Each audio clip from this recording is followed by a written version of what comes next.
Seth thinks that Krillin would get bodied by Kaido, so... I believe it to this day. You'll never convince me What? otherwise. Let me learn you a little something, okay? Kaido is stated to be the strongest character in One Piece upon his introduction. We will assume this is meant to be taken at face value and it has absolutely no anti-scaling. This would make him stronger than Whitebeard, who is stated to be able to destroy the entire world. We will assume this is referring to the actual planet and not just society or something like that. We'll also be assuming that the One Piece world is much larger than our own, because to be fair, there is actually quite a lot of evidence for that. How big exactly, we don't know, but we'll just highball it for this and say it's like star level or something. Even with all of that taken into account, Krillin still solos, and it's not even close. By the Android Saga, Krillin would scale above Mecha Frieza based on Piccolo telling anyone who wasn't able to reach that level of power not to show up, hence why Chaozu didn't appear. When Frieza came to Earth, he was confident that he would be able to take out Goku, who had a power level of 150 million on Namek. And Krillin would be even stronger than that, meaning that he massively outstats Kaido. And there is no way that you could genuinely just look at this photo with a straight face and saying that Goku was beating that. Let me learn you a little something, okay? Galactus is what? Low complex multi? I can work with that. At the very beginning of Dragon Ball Super, Goku and Beerus were going to destroy the entirety of the Universe 7 macrocosm just by punching each other. This would make it a 5th dimensional feat or low complex multiversal, as Otherworld is stated to transcend the dimensionality of the living universe. And the living universe is already 4D, as time is most commonly accepted as the 4th dimension, and Goku makes it very clear in the Buu Saga that the living universe has time. And that was while Goku was in Super Saiyan God. Goku then absorbs this power into his base form and even surpasses it, which he can then multiply up to 400 times via the Super Saiyan transformations, and some people would even argue that's a lowball. And all of this is in the very first arc of Dragon Ball Super. And yes, I know you can scale almost any Marvel Comics character to Outerversal because of one thing that they did 20 years ago in a spin-off issue that literally nobody read, but you can literally do the exact same thing for Goku. And no, this isn't me saying that Goku would beat Galactus or that Goku is Outerversal or anything like that. I just really hate smarmy-ass Marvel power scalers. In conclusion, Fuck him and fuck you too.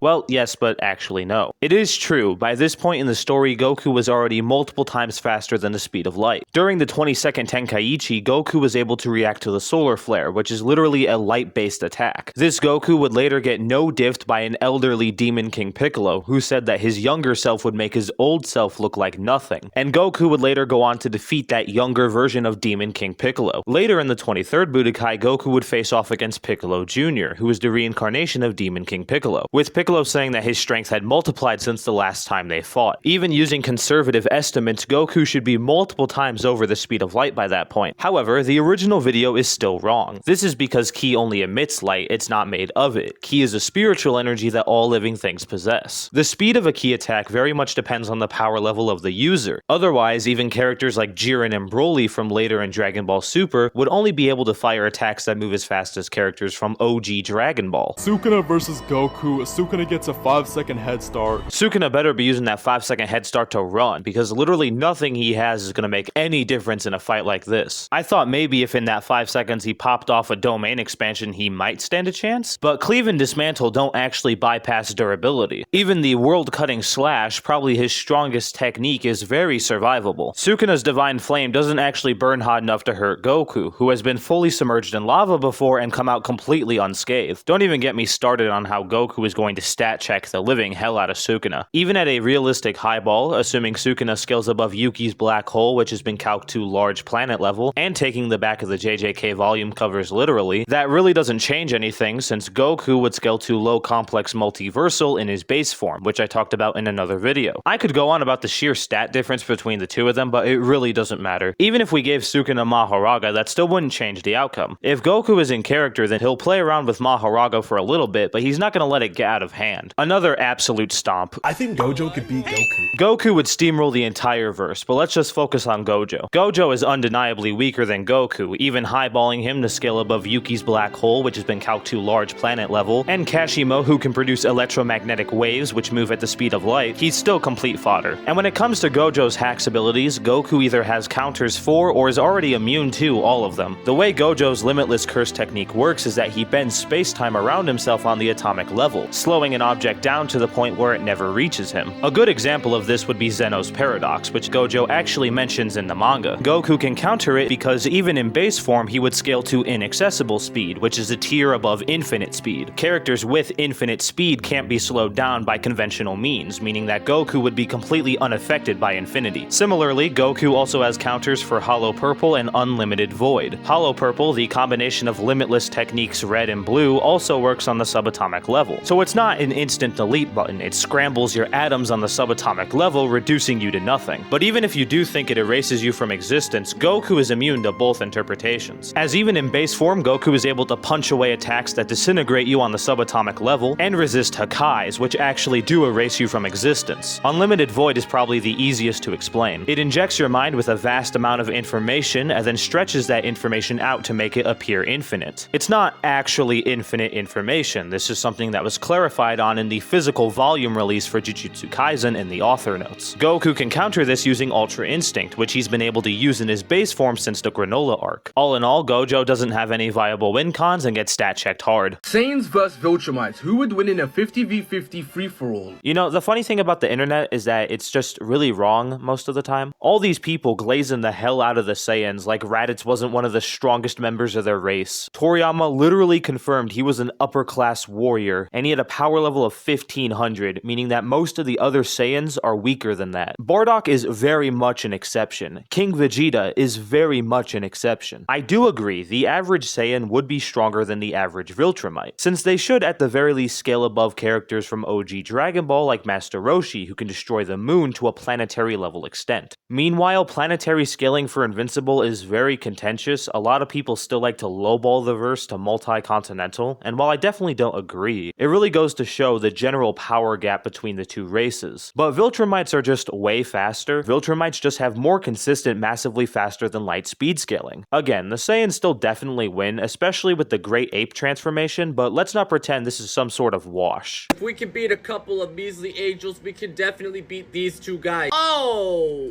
Yeah, Gojo and Sukuna would probably dog walk the entire verse. Barring Adam and Lucifer, pretty much every character in Hazbin Hotel would either scale relative to or below Alistair. Charlie might also be stronger than Alistair based on what the narrative is suggesting, but personally based on her showing so far, she'd probably only be relative to him. Alistair should be considered relative to Stolas based on what the creator of both shows said during a charity livestream. Who is more powerful, Alistair or Stolas? I'm going to go out on a limb and say Stolas, though. Stolas having feats like being able to part the sky in episode 5, which has been calced anywhere from small town level to mountain level, or being able to react to supernovas, which has been calced at a couple times the speed of light. It's possible that Gojo and Sukuna would be slower than the top tiers from Hazbin Hotel, since Sukuna was only barely able to dodge electromagnetic waves which move at the speed of light. But the speed advantage wouldn't really be that egregious. Their AP and durability would just be naturally much higher, since Gojo would scale to island level based on multiple statements and feats from the manga, such as Gojo being able to power an entire country. Gojo and Sukuna also have much better hacks abilities than most Hazbin Hotel characters, with things like the world-cutting slash, divine flame, hollow purple, so on and so forth. The only real issue for them would be the angels, since they can't be harmed by conventional weaponry. However, the angels are never noted to have any mind hacks resistances, meaning that one unlimited void would render them all catatonic. Sukuna and Gojo slam. Gojo versus Homelander, who do y'all got winning this? This isn't a matchup, this is an absolute massacre. This is one of those live leak videos that somehow got posted to YouTube, my goodness. You could make a pretty decent argument for Homelander and Gojo being relative in terms of speed, since Homelander should at the very least scale to characters like A-Train, who are able to react to Starlight's light-based attacks. You could also argue that Homelander's lasers move at the speed of light, and there are multiple characters that are able to react to it, meaning that Homelander would scale above that. On the flip side, Gojo would be relative to Sukuna, who was able to dodge electromagnetic waves, which move at the speed of light. But that's pretty much the only category where Homelander isn't getting dog-walked. In terms of AP, Homelander would be mountain level at absolute best. And that's if you truly think that he could just tank a SAR Bomba and could actually wipe New York off the face of the earth, both of which would be mountain level feats. Meanwhile, Gojo actually has some decent, consistent island level scaling. For example, being able to power an entire country, or the earthquake he generates in chapter 291. Homelander also gets pretty out-hacked by Gojo, like definitively. I don't think this is up for debate. Let's be real here. This isn't a fight. This is a massacre. The only real win con for Homelander, I think, would be his sonic screech ability, since to my understanding, Infinity does allow sound waves to travel through. And while you could argue that Gojo might be able to filter out certain frequencies if he was looking for it, if Homelander surprised him with a sonic screech, then maybe. But one possible win con against just sheer stats and sheer hacks abilities, it really isn't even close. Now, obviously this is just for the funny, right? Well, yes, but actually no. Scott Cawthon, the original creator of Five Nights at Freddy's, has confirmed that Bonnie does not abide by the laws of time, space, or physics. You'd think this is just a one-off joke, but it's actually consistent with guidebooks for Five Nights at Freddy's that were released afterwards. Being above the concepts of time and space actually matches up with an older definition of outer-versal. It's an older code, sir, but it checks out. Which would by extension make Bonnie outer-versal. What's even crazier is that in the novels, it's confirmed that William Afton physically overpowered the animatronics as a human. William Afton as a human physically overpowered an outer-versal being, and he only becomes more powerful when he becomes Springtrap, which means that yes, FNAF could beat Goku. And if you want to argue against this, just know that you're going against the word of the original creator, and ergo you are automatically wrong 100% of the time, and go fuck.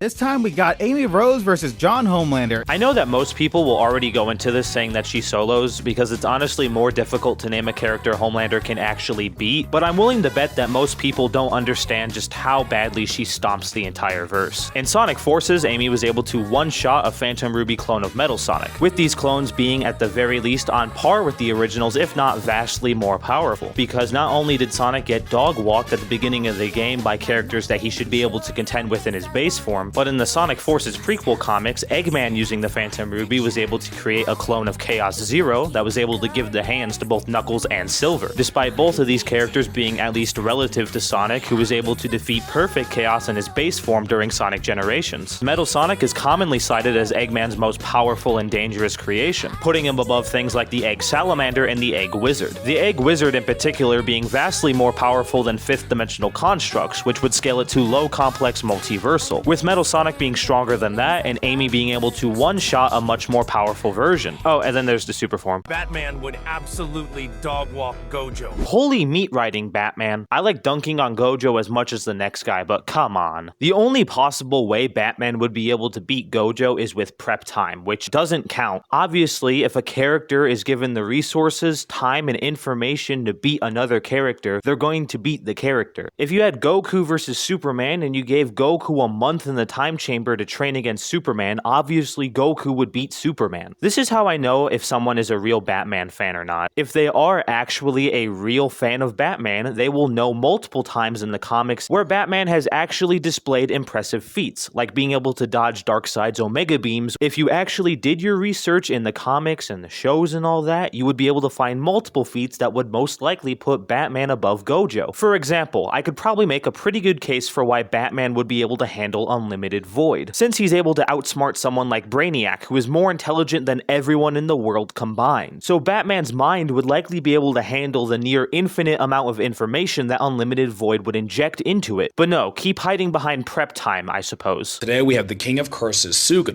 against Shin Godzilla. Sukuna would turn Shin Godzilla into a coat. Shin Godzilla is easily one of the weakest versions of Godzilla out there. He is at max city block level, and that's only because he's so goddamn big. Damn, boy, he's thick! With his atomic breath clocking in at max at city level. When you compare this to Sukuna, it's honestly a little embarrassing. Heian era Sukuna should be at least comparable, if not more powerful than Meguna, who is comparable to Gojo. Gojo having multiple island level feats in the manga, like the earthquake he generates in Chapter 221, or being able to power an entire country. Shin Godzilla also has really embarrassing weaknesses that no other version of the character has. And especially against someone like Sukuna, he is getting turned into mincemeat.